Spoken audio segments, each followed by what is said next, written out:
좋은 날입니다. 성령님께서 오늘도 여러분의 심령 가운데 큰 은혜와 평강으로 함께해 주시기를 주님의 이름으로 축복합니다. 오늘은 어제에 이어서 에스라서 1장 5절부터 11절까지의 말씀을 통해서 성령님께서 우리에게 주시는 음성을 들을 수 있기를 바랍니다. 어제 본 것처럼 에스라서 1장은 두 단락으로 구분할 수 있는데, 첫 번째 단락은 고레스의 칙령이 적힌 1절부터 4절까지 내용을 통해서 은혜를 받았습니다. 오늘은 5절부터 11절까지를 통해서 이 칙령에 대해서 어떻게 이스라엘 백성들은 반응을 했는가, 어떤 결과가 일어났는가 하는 내용을 기록하고 있는 것이 오늘 본문의 내용입니다. 오늘 본문의 내용을 살펴보니까 이런 이야기가 나옵니다. 이 이야기에 반응해서 세 지파가 일어나서 하나님의 카이로스 타임에 반응을 하게 됩니다. 순복을 하게 됩니다. 그 첫 번째가 유다 지파와 베냐민 지파와 레위 지파들입니다. 너무나 당연한 이야기입니다.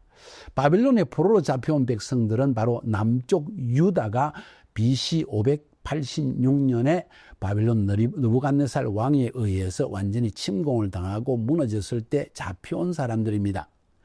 남유다 왕국은 바로 1대 왕이 사울 왕 베냐민 지파였고 2대 왕 다윗 이후로 계속되는 왕들은 다윗의 혈족이었으니까 유다 지파였습니다. 그러니까 베냐민 지파와 유다 지파가 남유다에 있는 모든 지파들이었고, 나머지 10지파들은 전부 북이스라엘에 속해 있었고, 이 북이스라엘은 아수리아에 의해서 BC 722년에 멸망당하고 모두 아수리아 전역에 포로로 잡혀가서 흩어지게 되어집니다. 그러니까 유다 지파와 베냐민 지파가 주로 바빌론의 포로로 잡혀갔고, 또 한 지파는 예루살렘에 성전이 있었기 때문에 레위 지파와 그 레위 지파 중에서도 제사장직을 했던 아론의 집안 사람들이 바로 바빌론의 포로로 잡혀가게 됩니다. 이렇게 해서 유다 지파, 베냐민 지파, 레위 지파들이 일어나서 바로 하나님의 감동을 받아서 예루살렘 여호와의 전을 건축하기 위해서 일어났다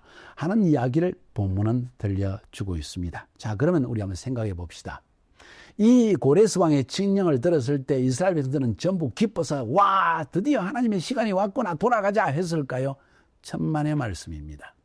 대부분의 사람들은 오히려 바빌론에 남기를 원했습니다. 왜 그런지 아십니까? 사람은 매우 현실적입니다. 바벨론에서 70년의 세월을 보냈다는 것은 할아버지, 아들, 손자, 고손자까지 태어난 상황입니다. 이미 그 바벨론의 문화에 익숙해 있었고, 바벨론의 말에 익숙해 있었고, 이미 거기에서 비즈니스를 하고 있었고, 농사를 짓고 있었고, 집을 샀고, 오늘날 말하면 차도 사고, 모든 삶이 지금 안정되어 있는데 갑작스럽게 이런 칙령 때문에 예루살렘, 이스라엘 땅으로 돌아가게 될까요? 그들은 이미 이야기를 들었습니다. 예루살렘 땅은, 이스라엘 땅은 완전히 황폐하여져서 사람이 살지 않는 짐승이 오가는 곳이고, 또 이방 민족이 그 땅을 점령해서 만약 유대인들이 돌아가면, 잘못하면 전쟁을 벌여야 될 참입니다. 누가 그 위험을 감수하고 돌아가려고 할까요? 오늘날 이야기를 한번 해볼까요? 전 세계 1600만 정도의 이스라엘 백성, 유다인들이 살고 있습니다. 그 가운데 지금 이스라엘 2019년 통계로 볼 때 약 800만 명의 유대인이 이스라엘 땅에 살고 있고, 나머지 800만 명은 전 세계에 아직도 남아 있습니다. 그런데 전 세계에 흩어진 모든 이스라엘 백성들, 남아프리카, 남아공화국, 또 중국, 심지어 인도, 전 세계 아프리카에서 다 돌아왔는데 오직 남아있는 두 지역이 있는데, 미국에 약 600만, 유럽에 약 200만, 그래서 800만 명이 남아있는데 이 사람은 누굴까요? 이미 세속 문화에 정착을 해서 돈도 잘 벌고 비즈니스도 하고 있고 큰 대궐 같은 집을 짓고 있는데 왜 돌아오겠습니까? 어떻게 그런 일이 가능하겠습니까? 그래서 그들은 돌아오지 않는 거예요. 지금이나 옛날이나 마찬가지입니다. 고레스 왕의 칙령을 들었지만은 대다수의 사람들은 어이구, 이 직장을 다 버리고 아이들 지금 학교 가고 있는데 좋은 집도 겨우 지어놨는데 이제 이런 외국 땅에서 드디어 우리가 터전을 닦았는데 또 돌아가라는 말인가 하는 생각을 하면서 대부분 돌아가지 않았다는 것입니다. 다른 말로 제가 표현하는 것은 오늘 본문의 5절에서 말하고 있는 유다와 베냐민 족장들과 제사장들과 레위 사람과 물은 마음이 하나님께 감동을 받고 올라가서 예루살렘 여호와의 전을 건축하고 하는 자들, 이들은 남은 자들, 그루터기라는 것입니다. 하나님은 시대를 통해서 자기의 위대한 일을 행하고자 할 때 반드시 그루터기 남은 자를 남겨두시고 그들을 통해서 일한다는 사실을 우리는 꼭 알 필요가 있습니다. 헌신된 남은 자들입니다. 더 이상 세속문화인 바벨론에 머물러 있기를 원치 않는 자들입니다. 이들을 하나님께서 통해서 하나님은 위대한 역사를 일으키기 원하셨던 것입니다. 영적 고향을 잊어버리지 않은 남은 자들입니다. 3, 4대가 지나가면은 그들이 하나님의 심판을 받아서 예루살렘 성이 무너지고 성벽이 파괴되어지는 고통스러운 눈물 흘리는 상황을 기억하는 사람은 이제 거의 죽어가고 없습니다. 근데 2세대, 3세대, 4세대가 남았습니다. 그들은 이것을 기억하지 못합니다. 그런데도 놀라운 사실은 그때의 일을 끊임없이 자녀에게 가르치고 다음 세대에 가르쳐가지고 이 신앙을 지키는 남은 자가 있다는 사실을 오늘 본문은 우리에게 말해주고 있는 것입니다. 여러분, 다음 세대에게 우리의 신앙을 전달하는 것이 얼마나 귀중한지 모릅니다. 여러분은 어떻습니까?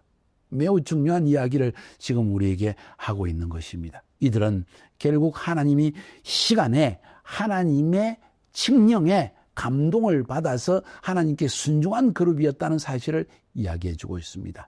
6절을 보니까 그 사면 사람들이 은그릇과 황금과 기타 물건과 짐승과 보물로 돕고 그 외에도 예물을 절거히 들렸더라. 그 사면 사람들, 이 말은 바벨론에 살고 있는 사람들 뿐만 아니라 남기로 결단한 유다 사람들, 이 사람들이 모두 이렇게 성전 건축을 도왔다. 내가 가지는 못하지만 내 마음은 굴뚝 같지만 아이들 때문에 못 가겠고 애들 교육 때문에 또 아내가 원치 않아서 혹은 집안이 너무나 지금 많은 일들을 벌려놓아서 갈 수가 없다는 사람이 있었지만 그들은 기꺼이 모든 것을 도왔다. 지금 무엇을 기억할 수 있습니까? 왜 이런 기록을 했을까요? 제2의 출애굽 사건이라는 거예요. 제1의 출애굽, 애굽에서 종살이하는 이스라엘 백성들이 나올 때 일어난 일을 성경은 어떻게 기록했나요? 애굽 사람들이 금, 은, 폐물을 주면서 그들에게 축복했다는 이야기가 나옵니다. 똑같은 일들이 제2의 출애굽, 바벨론의 종살이하는 이스라엘 백성들이 돌아올 때도 똑같은 일이 일어났다는 사실을 지금 성경은 이야기하고 있는 것입니다. 이것은 제2의 출애굽 사건입니다. 하나님의 놀라운 역사입니다. 사랑하는 여러분. 이렇게 해서 바벨론 왕 고레스의 칙령에 의해서 바벨론 신전에 보관했던 예루살렘 성에서 가져온 금, 은, 기물들, 수많은 기물들, 5,400개나 되는 수많은 금, 은, 동, 모든 도구들, 밥그릇들, 이런 것들을 가지고 세스바살이라는 사람에게 맡겨가지고 그들은 다 이스라엘로 돌아오게 되어집니다. 자, 이것이 바로 오늘 성경이 말하고 있는 하나님의 위대한 역사입니다. 뭘 말하고 있습니까? 하나님의 때가 되면 하나님은 반드시 일을 하신다. 심지어 이방인의 손길을 통해서도 하나님은 도와주신다. 오늘 본문에 나오는 세스바살이라는 사람에 대한 의문이 들 것입니다. 이 사람은 누구일까요? 정확하게 알 수가 없습니다. 유대 역사가인 요세푸스라는 사람은 세스바살이 바로 스룹바벨이다. 동일 인물의 다른 이름이었다. 그런데 학자들은 이야기를 세스바살이나 스룹바벨이나 다 바벨론식 이름이기 때문에 왜 바벨론 이름을 두 개를 가졌겠느냐? 다른 사람일 것이다. 그러나 요세푸스는 이야기하기를 스룹바벨도 학개서 1장 1절에서 총독이란 유다 총독이라는 이름을 쓰고 있고 세스바살도 에스라서 5장인가요? 6장인가요? 보면은 역시 그도 유다 총독이라는 이름을 쓰고 있기 때문에 그들은 동일 인물이다 하는 이야기를 하지만은 성경 자체는 이 두 사람이 동일 인물이다 아니다 하는 것을 전혀 언급하지 않습니다. 이건 중요하지 않고 중요한 것은 하나님은 세스바살이라는 사람을 사용해서 그 사람이 유대 총독이 되게 하고 그 사람에게 고레스 왕이 모든 것을 맡겨서 성전의 기초석까지 놓게 하는 일까지 하게 하였다. 이런 사람을 예비하였다는 사실을 오늘 성경은 우리에게 말해주고 있다는 것입니다. 자, 여기서 굉장히 중요한 것은 바벨론에 남아있는 헌신된 자들입니다. 그 당시의 역사적 사료를 보면 바벨론에 남아있는 이 남은 자들 그루터기를 통해서 바로 베이트 크네셋, 바로 모임의 집, 말하자면 이스라엘의 국회와 같은 역할을 하는 것입니다. 이전에 산헤드린과 같은 역할을 한 것이 베이트 크네세트. 지금도 이스라엘에서는 베이트 크네세트 하면 바로 이스라엘 국회의사당을 의미하는 것입니다. 10명 이상만 모이면 회당을 시작할 수 있었고 10명 이상 모이면 그 회당에서 베이트 크네세트 어떤 의사 결정을 할 수 있는 것이 그때부터 시작되었습니다. 다시 말해서 성전이 없는 가운데에서도 이방 땅에서도 그들은 말씀을 붙들고 10명 이상이 모여서 마치 가정교회의 형태로 모여가지고 자기의 신앙을 지켜나갔다는 사실을 성경은 말하고 있습니다. 저는 때때로 가정교회 운동을 일으킬 필요성의 이야기를 합니다. 교회 건물이 사라질 때가 올 것입니다. 교회에 대한 핍박이 주어질지도 모릅니다. 그때 살아남을 수 있는 유일한 길은 하나님의 말씀과 소그룹이라는 사실을 꼭 인식할 필요가 있지 않을까요?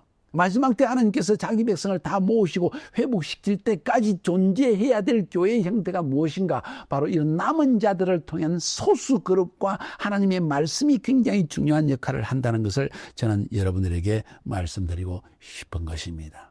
오늘 여기 본문에 보니까 남은 자들, 오늘 이 본문의 중요한 핵심적인 내용은 남은 자를 통해서 하나님은 일하신다. 여러분은 누구입니까? 마지막 때 남은 자로서 하나님의 부르심을 성취하는 여러분 되기를 주님의 이름으로 축복합니다.